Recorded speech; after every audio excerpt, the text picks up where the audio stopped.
Olá, boa noite, boa noite. Vamos começar a nossa nona aula do curso Cada Um Colhe o que Planta.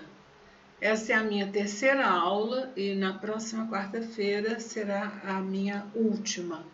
Cada professor ficou com 4 aulas. Então vamos à minha penúltima aula. A aula de hoje é sobre a produção do texto.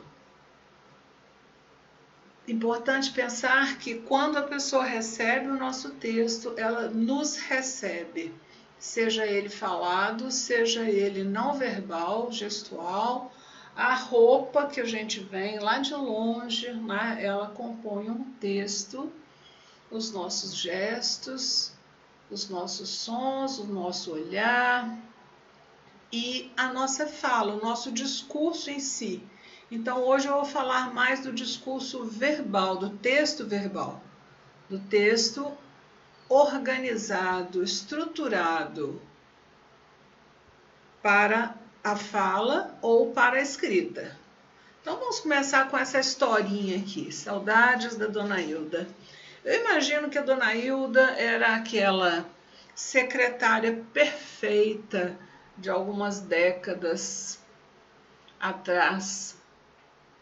Era aquela mulher que foi selecionada por um anúncio que dizia que eles procuravam uma secretária de diretoria com redação própria. A expressão era exatamente essa, redação própria. Redação própria significava que a pessoa que iria ocupar o cargo era capaz de redigir a partir de tópicos, itens, ou de pequenos elementos, ou a partir de um grande texto que era dado para ela. Dona Hilda era exímia datilógrafa, era profunda conhecedora da língua portuguesa. Eu acho até que Dona Hilda era a única pessoa que sabia bem português. E o diretor podia ser analfabeto, ele não precisava saber muito, porque Dona Hilda resolvia tudo. Ela ficava com seu bloquinho de anotação, anotava o que ele queria, depois sentava lá na mesa dela e redigia. Redigia textos, redigia discursos. Naquela época as cartas iam pelo correio. Dona Hilda redigia cartas, formalizava propostas, escrevia pelo diretor mensagens de aniversário, cartões para as flores da amante, parabéns para a esposa, presentes para os filhos. Dona Hilda era a única que dominava completamente o estilo, a elegância, o vocabulário, a melhor estrutura de texto, os padrões de redação, de finesse, de cortesia, de etiqueta. E as pessoas, então, recorriam, a empresa inteira acabava recorrendo a Dona Hilda para resolver as suas questões de português. Na verdade, todo mundo acabava indo lá, seja num intervalo, seja num horário de almoço. Dona Hilda, me ajuda aqui com esse bilhete, Dona Hilda, me ajuda aqui com essa carta. E Dona Hilda estava sempre postas. Mas acontece que hoje os tempos são outros. Dona Hilda era a única que tinha uma máquina de escrever eletrônica, uma IBM maravilhosa, e ela acabava finalizando os grandes textos, os textos mais importantes da companhia.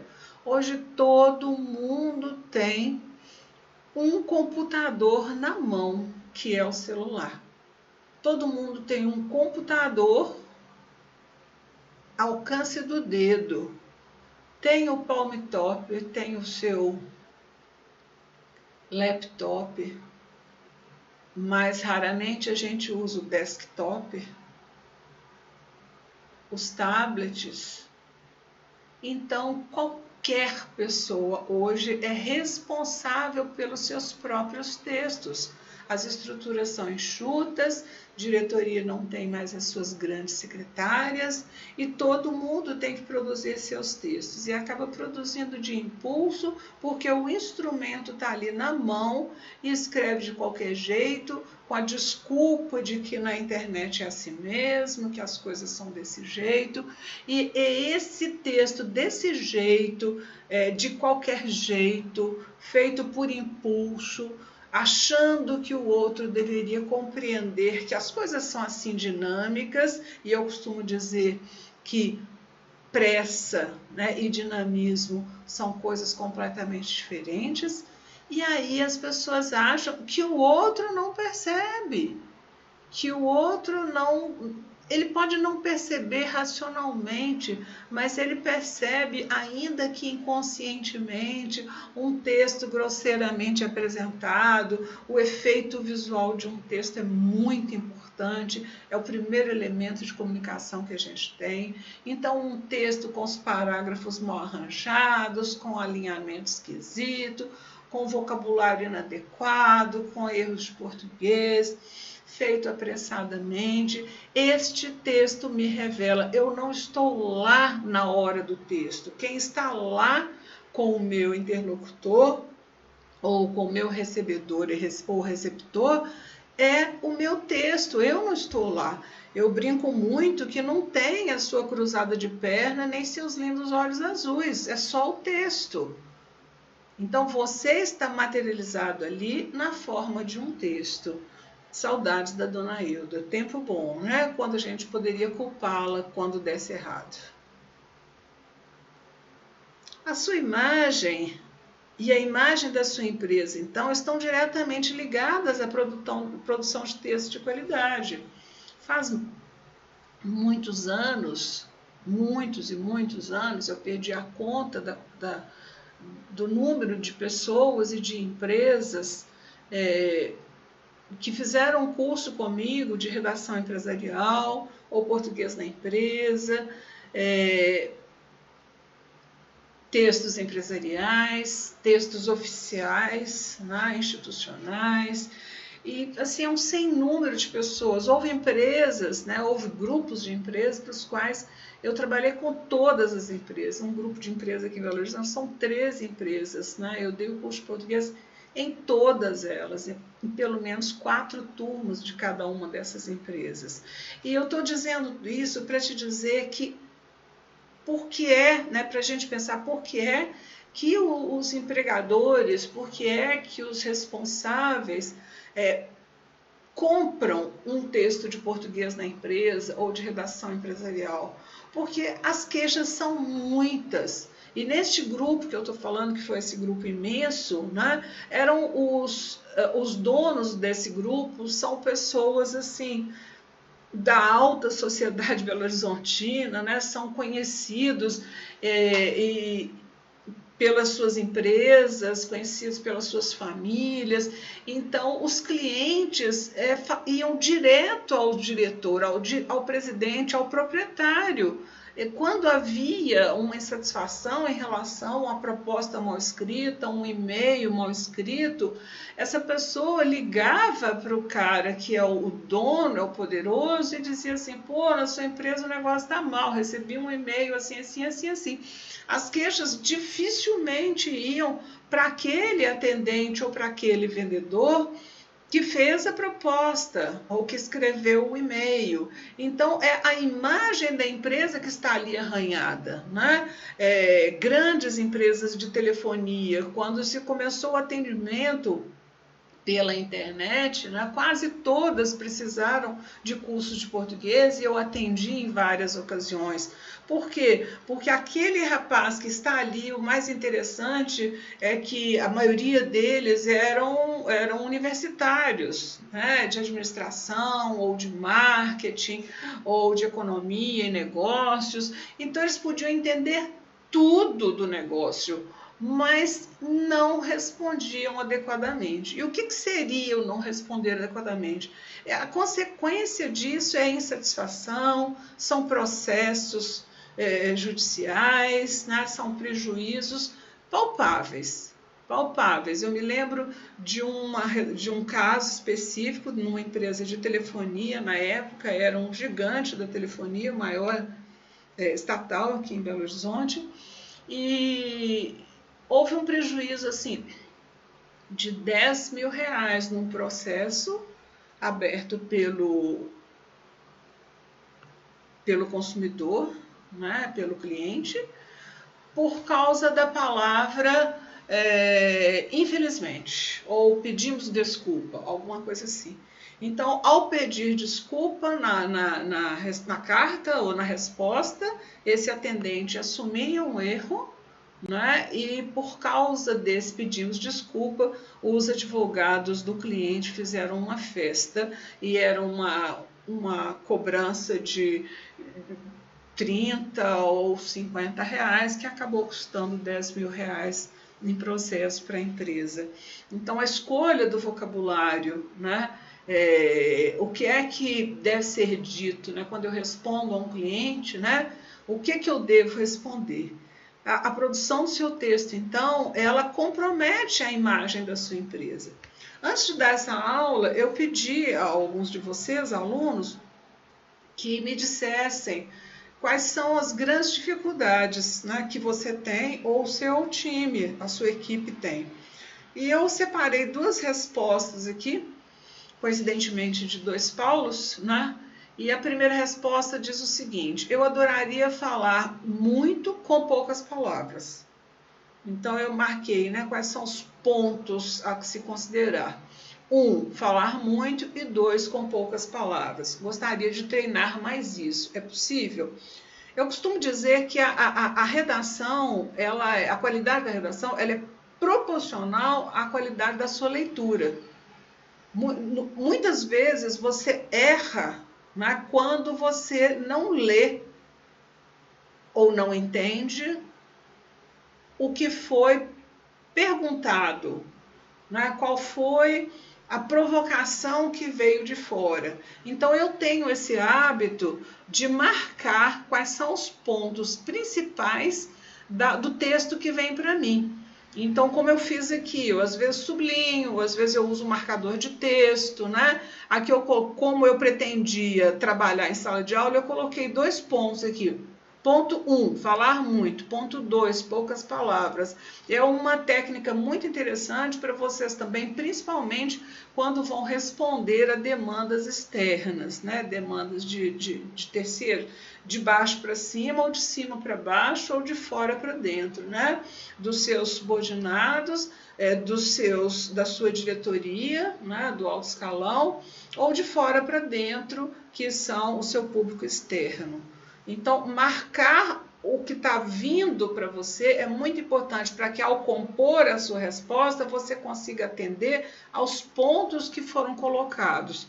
Então, a segunda pergunta que veio para mim, de um outro aluno, foi: nossa equipe tem dificuldade de desenvolver uma comunicação com foco na resposta ao cliente. 1, para retenção ou solução do problema. Então, vamos ver a primeira aqui, né? Não seria fantástico se a gente conseguisse dizer muito, né, falando pouco? Eu estou gravando essa aula agora em off, né? Não é o vídeo ao vivo. Quando a aula foi dada, né, o Paulo disse que ok, falar muito, né, ter consistência naquilo que ele fala de uma forma sucinta, sem muita verborragia. A gente chama verborragia o excesso de palavras, falar demais, né? Mas, por outro lado, o Paulo chamou atenção para o fato de que, se a pessoa é muito sucinta, se ela fala muito pouco ou responde muito direto, o outro fica com aquela cara assim de quem está te achando agressivo ou pedante ou indiferente ao problema dele, né? Na maioria das vezes sai dizendo assim: nossa, educação, né? Ele respondeu seco e pronto, né? Vida que segue. Então, a gente vai falar exatamente sobre isso, né? Acertar tanto uma quanto a outra, tanto uma pergunta quanto a outra, acaba nos levando para aquilo que a gente já falou várias vezes nas aulas 1 e 2, né? Que é quem determina o meu texto é o ouvinte. O grande comunicador é o ouvinte, ou o destinatário do meu texto, é o meu leitor, né? Ou é a pessoa para quem eu estou falando. Então, quem é essa pessoa, quais são as necessidades dela e, além de com quem eu estou falando, né? O que é que eu preciso dizer, para que eu vou dizer isso, em que contexto eu estou dizendo isso, né? Em que situação eu estou dando uma resposta numa reunião, eu estou dando a resposta no corredor, eu estou dando a resposta lá na portaria enquanto passo o crachá, eu estou dando a resposta por escrito num e-mail, eu estou dando a resposta numa frase de WhatsApp, eu estou dando a resposta através de um laudo técnico, né? Então, com quem que eu estou falando, o que eu quero dizer, para que eu vou dizer isso, em que contexto? Então, estes dados, né, é que balizam a resposta que eu vou dar. Então, no caso no primeiro caso aqui, vai haver, né, pessoas que vai haver mesmo, viu, gente? Não tem plural aí não, vocês podem estar achando que eu estou falando errado, mas a concordância está correta. Vai haver pessoas que não querem muita conversa, né? Elas querem que você diga sim, sim, não, não, ok, conta comigo, ou não vai dar e pronto, acabou. E vai haver pessoas que precisam que você explique um pouco mais, né? Que você ganhe a atenção dela primeiro, que você ganhe o direito de falar, que você situe o que você vai falar, que você contextualize o que você vai falar e só então você diga não, ou conta comigo, ou vamos fazer dessa forma. Então, qual é o contexto, qual é a pessoa e para que eu estou dizendo isso? Eu me lembro que numa das aulas aí para trás, eu devo ter falado sobre 3 tipos de conversa, né? Nós temos 3 tipos de conversa. Nós temos uma conversa que é uma conversa de entretenimento, né? Que é aquela conversa de passar o tempo, tomando um cafezinho, às vezes é um besterol, às vezes é alguma coisa que a gente leu, é uma conversa de entretenimento, sem nenhum compromisso, você levanta ali da mesa, ok, você nem lembra exatamente o que foi conversado. A gente tem um segundo tipo de conversa, que é a conversa de direcionamento, é uma conversa de informação, é uma conversa de comandos. E aí, dependendo da pessoa para quem você está falando, não explica muito, é comando, faça isso, não faça isso, né? E quanto mais você fala, mais você confunde, seja pelo nível da pessoa, de conhecimento da pessoa, seja pelo que ela faz, em que ponto de tensão ela está, ou de atenção que o que ela está fazendo exige, né? Mas quanto mais direto e clara essa ordem, melhor. Eu brincava muito com o meu ex-marido, que gostava de explicar tudo para o meu filho, que tinha 3 anos, né? Se não é para subir na janela, ele ficava 2h30, né? Falando sobre os riscos de etc. Os dois se davam super bem, se acabava sendo muito interessante. Mas eu dizia sempre para ele assim, na hora que ele for botar o peito para fora da janela, é puxar, não dá para dizer assim, olha, tem um risco, afinal de contas, nós estamos no 7º andar. Não, sai e acabou, né? Então, uma ordem direta e clara.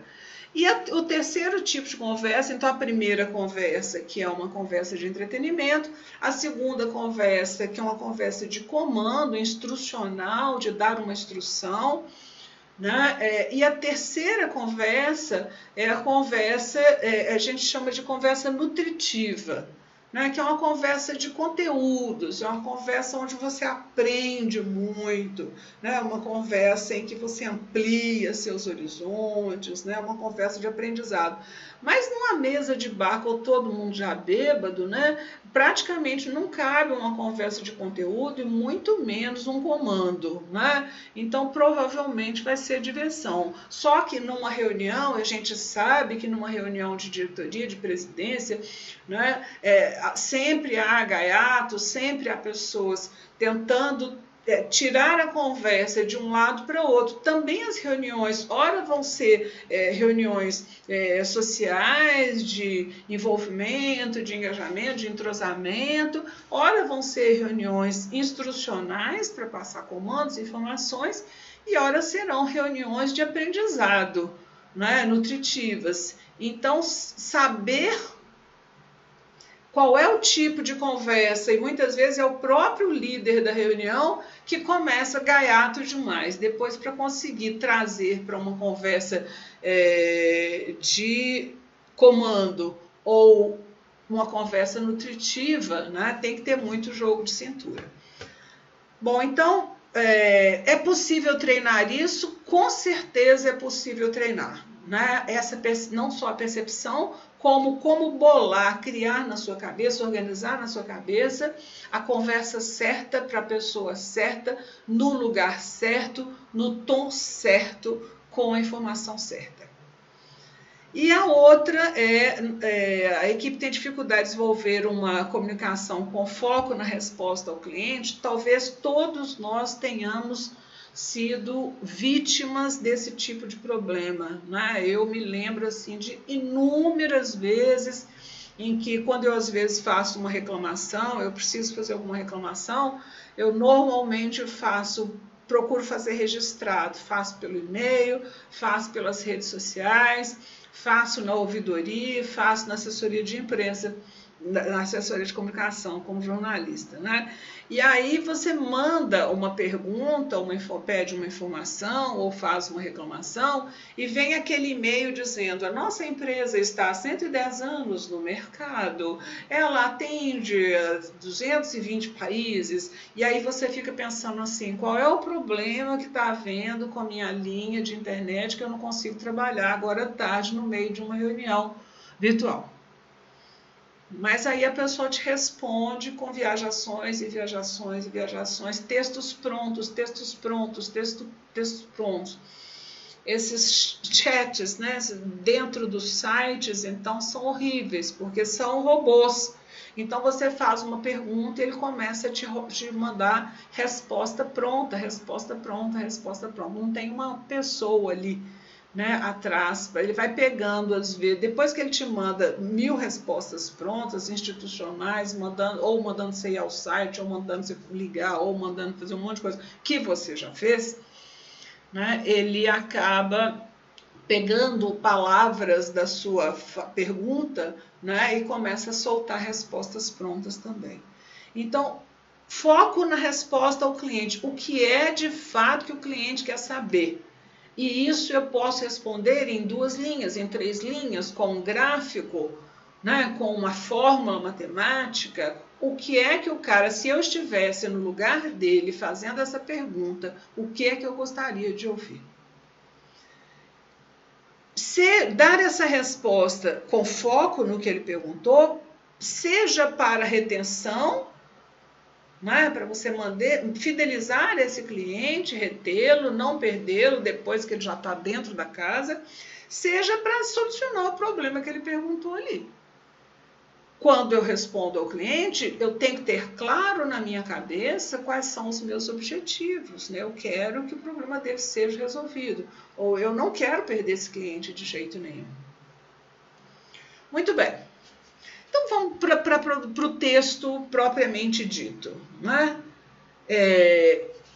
Eu coloquei um texto aqui que eu gosto muito, são 2 parágrafos de um texto enorme que eu te aconselho a pesquisar. Você vai encontrar. Eu tenho um blog que se chama Ler para Escrever. 99% dos textos que estão lá são textos, esse blog funciona como um clipping, são textos de outros autores, são textos que eu utilizo em sala de aula e que eu vou postando ali. Então, provavelmente, você vai encontrar esse desse texto lá. Mas no Google você acha rapidinho o texto do Rubem Alves chamado Cartas de Amor. Eu peguei 2 parágrafos do início do texto dele. E eu vou ler para vocês. Tenho no meu escritório a reprodução de uma das telas mais delicadas que conheço, A Mulher que Lê, de Joanne Vermeer. Eu falo Joanne Vermeer e já me disseram que é Johanne Vermeer. É o pintor desse quadro que vocês estão vendo aí do lado. A Mulher que Lê. Uma mulher, de pé, lê uma carta. O seu rosto está iluminado pela luz da janela. Seus olhos leem o que está escrito naquela folha de papel que suas mãos seguram. A boca ligeiramente entreaberta, quase um sorriso. De tão absorta, ela nem se dá conta da cadeira ao seu lado. Lê de pé. Penso ser capaz de reconstruir os momentos que antecedem este que o pintor fixou. Pancadas na porta interromperam as rotinas domésticas que a ocupavam. Ela vai abrir e lá estava o carteiro com uma carta na mão. Pela simples leitura do seu nome no envelope, ela identifica o remetente. Ela toma a carta e, com este gesto, toca uma mão muito distante.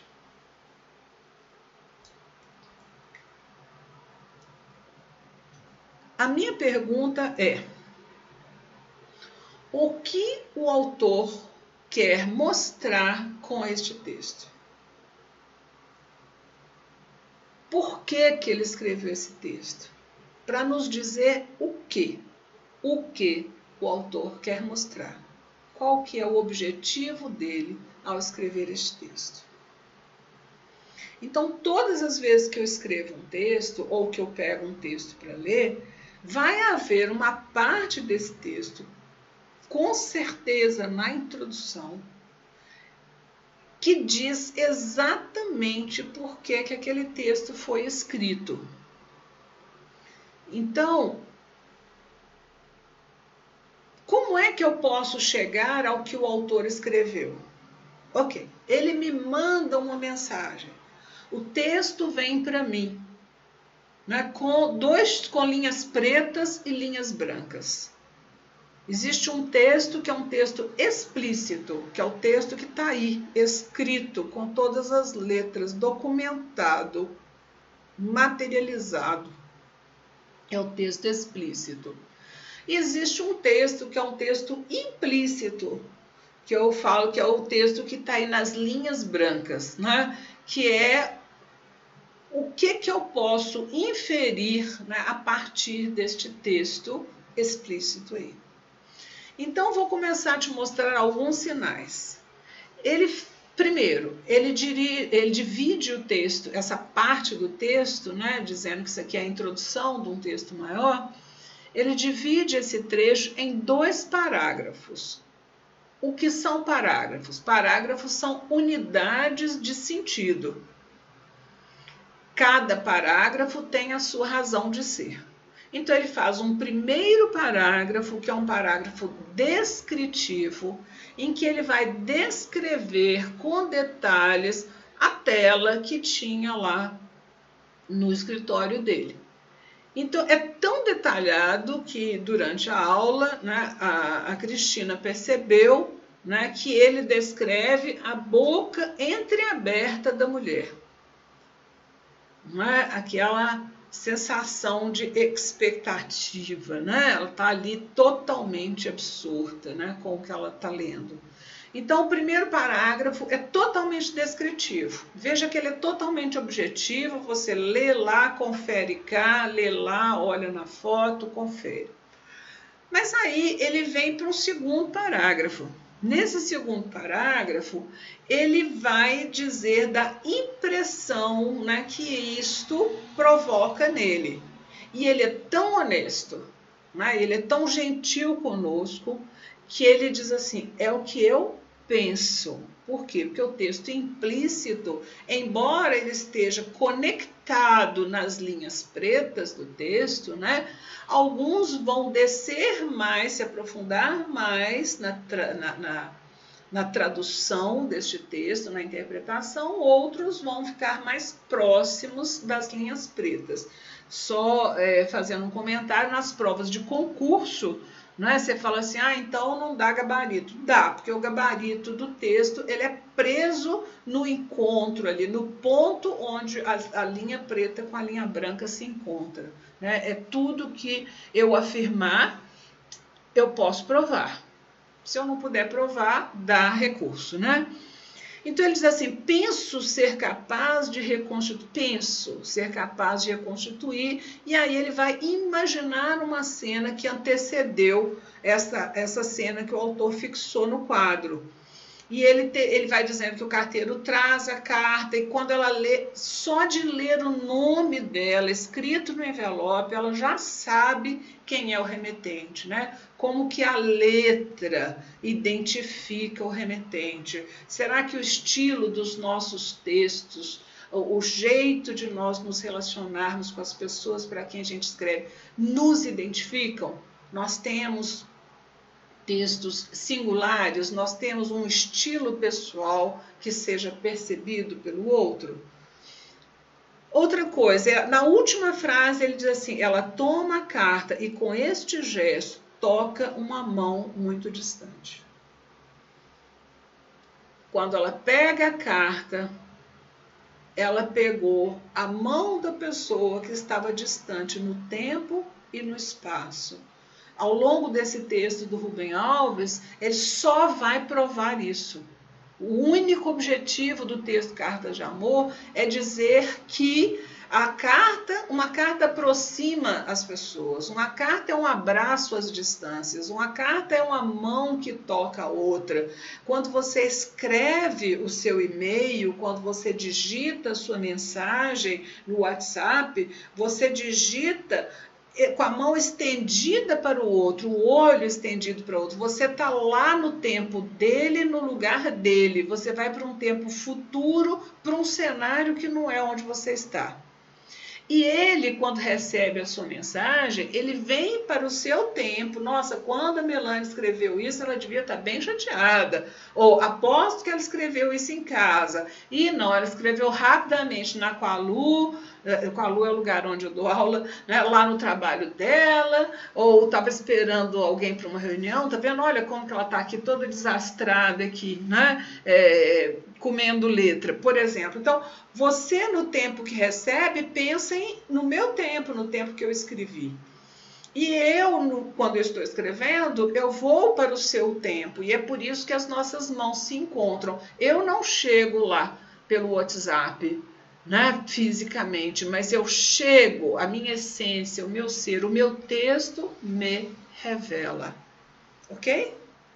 Então, quando o Rubem Alves pensou em escrever esse texto, Cartas de Amor, com certeza ele tinha um recado para dar. Eu sempre brinco, assim, imaginando a cena que o camarada, tô doida para escrever sobre cartas de amor, e aí ele tá lá no banho dele, na banheira, o que eu vou escrever, o que não se escreveu ainda sobre cartas? Não, mas na verdade eu queria tanto dizer que uma carta aproxima as pessoas na distância do tempo ou do espaço, que uma mão toca a outra, que é como um abraço fora do tempo. É isso que eu quero dizer, como que quando a carta chega, é a pessoa que se materializa de alguma forma ali. Então, quando ele decidiu o que ele quis mostrar com o texto dele, isso vem materializado numa frase. Ela toma a carta e com este gesto toca uma mão muito distante. E a partir disso, eu fico brincando que quando você acha o que você quer mostrar com o seu texto, sai do banheiro se enxugando, liga o computador e uau, o texto começa a nascer. Ok, vamos caminhar. Então, o que é o meu texto? Gente, eu chamo de texto desde uma frase, né, uma frase no WhatsApp, até uma tese de, sei lá, uma dissertação de doutorado. Né? Tudo é texto. O que é o texto? O texto, a palavra texto significa tecido. Tecido, literalmente, tecido, não é figurativo não, não é figurado, não é metáfora, é tecido, da mesma raiz, daí indústria têxtil, indústria de tecido. Então o texto é um tecido, isso me alegra muito, saber que um texto é tecido, ponto a ponto, passo a passo, ele não é parido inteiro espontaneamente. Ele não cai de ploft redondo, né? Ele é tecido, construído. E o que eu teço? Eu teço com o conteúdo, um dos fios desse tecido que eu tenho é o conteúdo. O conteúdo é o que eu quero dizer, qual é a mensagem, o que justifica eu sentar para escrever isso, o que eu quero que chegue no outro lá, o que precisa sair de mim e ir até lá. É o conteúdo. Agora, decidido o que eu quero dizer, vem a forma. Eu começo a pensar, como é que eu vou dizer isso? Eu vou dizer isso numa frase, eu vou dizer isso num gráfico, vou dizer isso num e-mail, eu vou dizer isso num artigo, eu vou dizer isso num relatório. Como que eu vou dizer isso? Aí eu escolho o estilo. Depois que eu escolho o estilo, eu escolho a estrutura desse texto. Vou estruturar em parágrafos, vou incluir algumas ilustrações, vou fazer um texto jornalístico, vou fazer um texto literário, vou fazer um texto jurídico, vou fazer um texto técnico, né? Qual é a forma desse texto? Quando eu decidir que é técnico ou é literário, ou é jornalístico, aí eu vou para as normas do texto jornalístico, as normas do texto jurídico, e aí eu vou trabalhando essa forma. Então, o meu conteúdo, aquilo que eu quero te passar, só existe quando eu consigo colocar numa forma. E a forma serve ao conteúdo. Então, não é todo conteúdo que vai caber num texto jurídico, não é todo conteúdo que vai caber num texto jornalístico, não é todo conteúdo que vai caber num texto literário. Essa forma vai servir ao meu conteúdo. Eu digo que ser redator é tomar decisões o tempo todo, é fazer escolhas o tempo todo, porque esse texto e não aquele, porque essa frase e não aquela, porque essa palavra e não aquela, porque desse tamanho e não do outro, ok? Então, o texto vai sendo tecido, mas sem o conteúdo, né? Eu não tenho a forma, e a forma é que materializa o conteúdo, tá? Aí as pessoas costumam dizer assim, não, mas a gente precisa, eu gosto, o que é um bom texto? Um bom texto é um texto objetivo, né? Normalmente, quando eu pergunto o que é um bom texto, a primeira resposta é essa. É um texto claro, um texto objetivo, e todos nós perseguimos esta objetividade, né? Ou padecemos do excesso de objetividade, se a gente considerar a primeira pergunta do Paulo lá, falar muito, né, com pouco. Né? Então, assim, mas essa objetividade que a gente persegue e que as outras pessoas demandam, ela, primeiro, não significa ser sintético. Né? Tem hora que você entra numa reunião ou você começa a produzir um texto, a pessoa seja objetivo, né? Seja rápido, né? Vamos, termina com esse negócio logo, né? O objetivo não é rápido. O objetivo pode se tornar rápido porque você vai direto ao ponto. Você tem um ponto para ir direto a ele. Agora, o problema é que quando eu não tenho clareza desse objetivo, eu não sei exatamente onde é que eu quero chegar, eu saí da minha sala, atravessei o corredor e caí de paraquedas numa reunião sem saber exatamente o que eu estou fazendo ali, não tem como ser objetivo. Porque não partiu de você um objetivo. Essa clareza de objetivo é que dá objetividade ao texto. Quando é claro para mim para que eu vou escrever aquilo, ou o que é que eu quero dizer, o que eu quero dizer, se eu abrir a minha boca, ou se eu peguei o lápis, né, ou se eu vou digitar, para quê? O que eu quero dizer? O que eu quero mostrar com o meu texto? E quando a partir do momento, eu acho que é um dos momentos mais difíceis da produção de um texto, é você ter clareza de objetivo. Considerando aquela segunda pergunta lá, é assim, se não estiver claro para mim que eu estou respondendo a este e-mail para atender a demanda X do meu cliente, ou para a retenção desse cliente ao atender a demanda dele, ou para a solução de um problema que está na demanda dele, se isso não estiver claro para mim, ou eu vou empacar, passo meio-dia com dor de barriga sem conseguir produzir 2 linhas de texto, ou eu vou ficar dando volta, enrolando com tudo que me vem à cabeça, vou colocando ali, né, sem o menor sentido, sem chegar em lugar algum. Vou até chegar, mas na 19ª linha, num e-mail, isso tem que estar até a 2ª linha. Se até a 2ª linha de um e-mail o cara não sabe o que você foi fazer ali, fica muito difícil ele manter a atenção na leitura dele, tá? Então, só existe objetividade quando o objetivo é claro. Quando eu vou produzir um texto, eu costumo, às vezes, assim, né, o objetivo não está muito claro, eu vou fazer outra coisa, assim, eu deixo germinar, né? Hoje eu moro em apartamento, mas quando eu morava em casa, é assim, vou brincar com o cachorro, vou molhar as plantas, né? Eu vou para a sala, faço um café. Por quê? Porque esse objetivo tem que sair com clareza, ou eu perco tempo. Ou eu vou ficar 3 dias escrevendo e jogar tudo fora no 4º dia, né? Tendo que dar desculpa para o meu cliente ou para o meu interlocutor porque eu não consigo terminar o texto. Então, fica claro para você, 2 coisas impedem um texto de surgir. Ou falta objetivo, que é o que acontece na maioria das vezes, ou falta informação. Às vezes eu tenho clareza do meu objetivo, né? A empresa não vai poder atender a essa demanda, né, em função da legislação, ou em função do estoque, etc, etc. E eu preciso dos dados para comprovar essa resposta que eu dei. Então, me falta informação, nem eu acredito na minha resposta. O texto não sai. Então, eu vou lá, busco informação. Mas, na maioria, com a facilidade de achar a informação que a gente tem hoje, o que acontece na maioria das vezes é o contrário. Eu tenho informação demais e não consigo escrever porque o objetivo não está claro. Tudo que eu escrevo não me atende.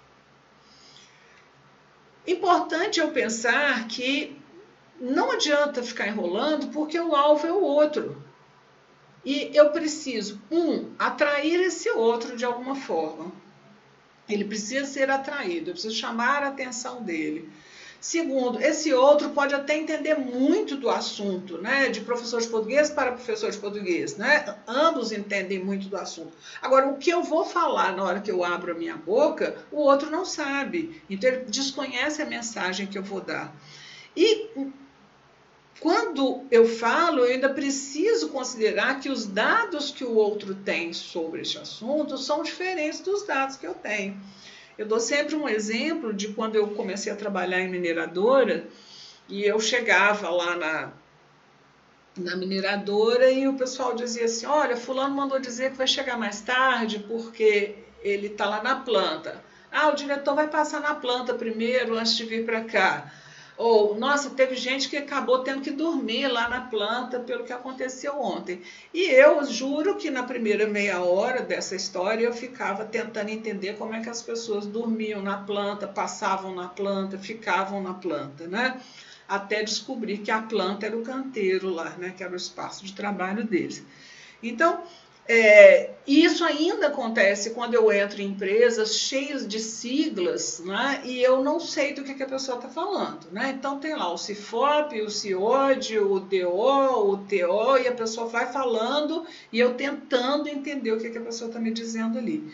Então, eu só posso interpretar com os dados que eu tenho. A gentileza do redator, a gentileza do falante é tentar aproximar o discurso para que o outro entenda. Ele vai te perguntar se ele tiver facilidade para isso, ou ele simplesmente não vai perguntar e vai chegar na mesa dele, também não vai fazer, né, porque ele não entendeu nada, ficou constrangido.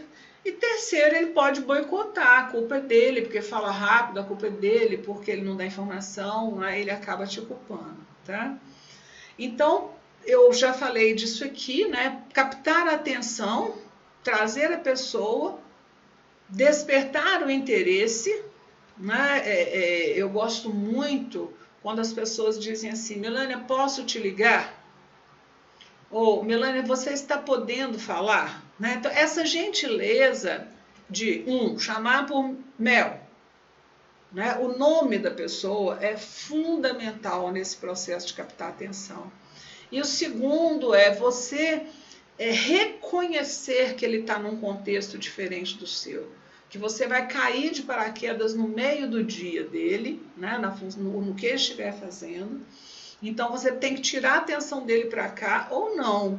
Se ele não disser que não pode, deixa para outra hora, você não vai ter atenção dele. Então, Melanie, você pode falar agora?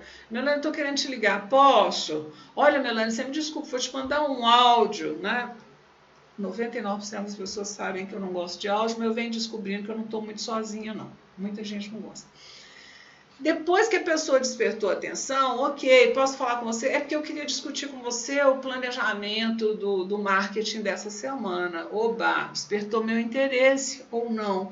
E aí, eu que estou ouvindo o que ele está me dizendo, decido no meu cérebro, neurologicamente, eu me disponho, né, me coloco de prontidão para processar o que ele vai falar comigo. E aí o meu cérebro parte para a ação. Então a decisão e a ação é de quem ouve, de quem recebe a mensagem.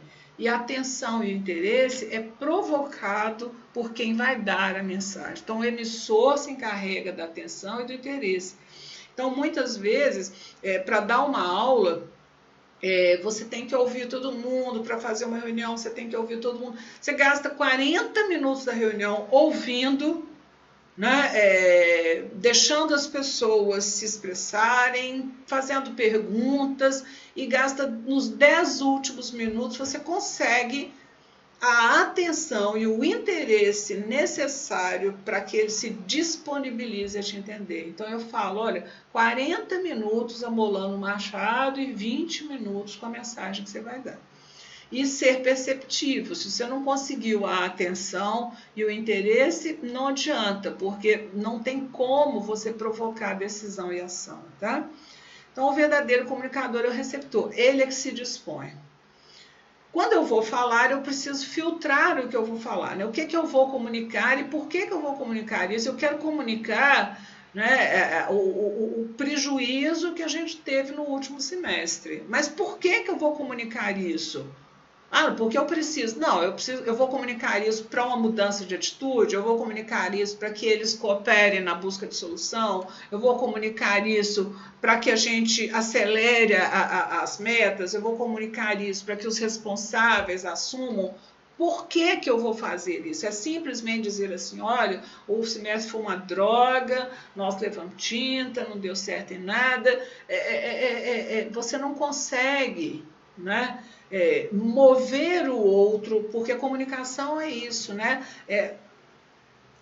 Provocar ações em comum, né? Você não consegue que o outro venha cooperativamente para a mesma ação. Então, quando eu digo o relatório está uma droga, por que eu vou dizer isso? Talvez eu tenha que dizer assim, o formato não ficou bom, as informações não são confiáveis, a conclusão não está clara, você não contextualizou. Eu vou comunicar isso por quê? Para que a pessoa faça o relatório próximo do ideal. Nós vamos atingir os objetivos e a pessoa vai crescer com isso, né? Então, quando eu falo, o que de fato eu estou querendo passar? Um estímulo, uma correção, uma informação, né? O que eu estou querendo passar? Eu preciso filtrar isso. Nem sempre aquilo que a gente fala é aquilo que a gente gostaria de dizer e da forma que gostaria de dizer. É claro, gente, que eventualmente, talvez até na maioria das vezes, a gente acaba tendo que reagir de impulso, né? Falar de impulso. Aí você fala, pô, Melanie, não dá para filtrar isso tudo. A gente filtra isso no jeito de ser da gente. É o meu jeito de ser que me impede que eu ultrapasse algumas barreiras do bom senso, ou da gentileza, ou da cooperação. Então, é um exercício contínuo, né? Um exercício constante. E se eu escorregar, eu vou dizer, opa, ups, falhei, né? Gente, falhei, não era para ser assim, saiu assado. Quando eu consigo, né, azeitar, né, esse atrito que é natural entre os falantes, Quando eu consigo azeitar isso, eu consigo errar, eu ganho o direito de errar. Porque as pessoas me conhecem e entendem, né, que eu sou falível, ok? Então, gente, para a próxima aula, né, o nosso próximo encontro, o que nós precisamos? Eu pedi a vocês que fizessem 2 exercícios. Um eu sei que grande parte das pessoas já fez, que é responder ao questionário sobre as características de comunicação, né? Quais são as minhas características como comunicador? Em que eu estou muito bom? Em que eu estou muito ruim? Né? Quais são os meus pontos de melhoria? Eu sugeria que vocês elencassem esses pontos de melhoria, né, o que você precisa priorizar, né, se você elencasse 3, se você escolhesse um, e a partir desse um que você escolheu, que você começasse a pensar: quando que eu vou fazer isso? Qual é a ação que eu posso fazer agora? O que poderia me impedir de fazer? Como que eu vou neutralizar esse impedimento? E como é que eu me vejo, né? Qual é a cena que reflete que eu, de fato, resolvi esse problema?